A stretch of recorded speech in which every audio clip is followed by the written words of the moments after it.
Hi guys, and welcome back to the web. Today we are going to look at Google's game streaming platform, Stadia.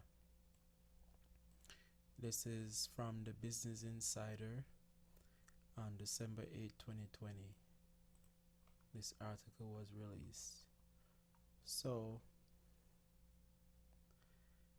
it states that Stadia, the cloud gaming service Google introduced in November 2019, wasn't exactly a success when it made its debut.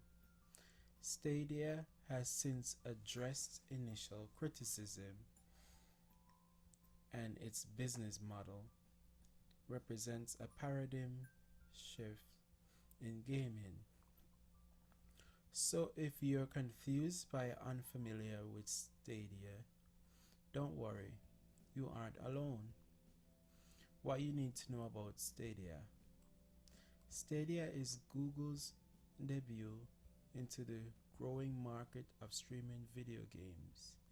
In the not so distant past, the idea of playing a recent big budget game without a console or PC or a physical copy of the game seemed pretty outlandish.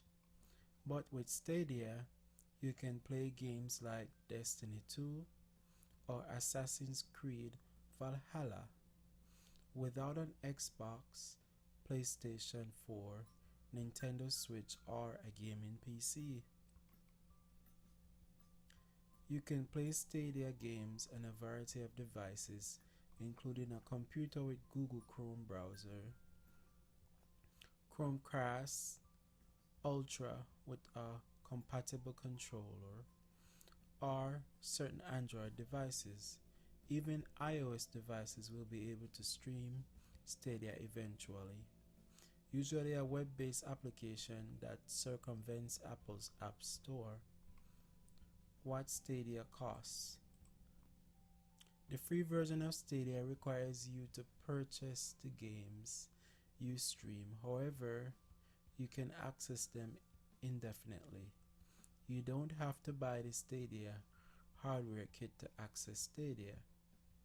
The hardware kit, called Stadia Premium Edition, is $99.99, and Stadia, the Stadia controller, and Google Chromecast Ultra at $9.99 a month.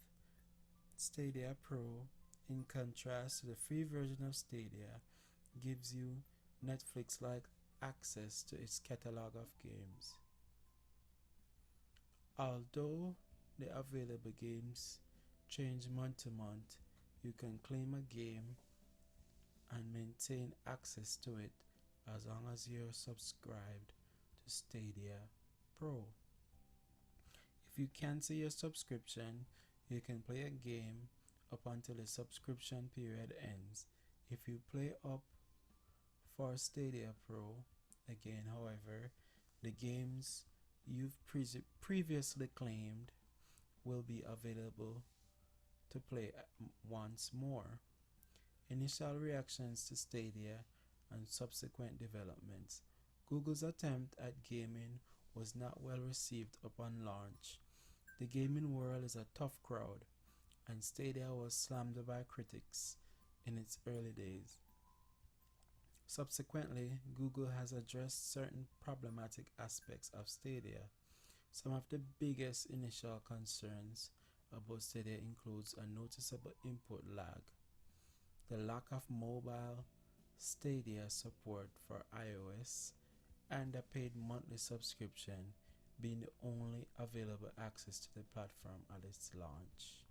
In addition to the implementation of Stadia's free tier, as described in the section above, any Stadia user can currently access and play the games Destiny 2 and Super Bomberman R online for free using any compatible device.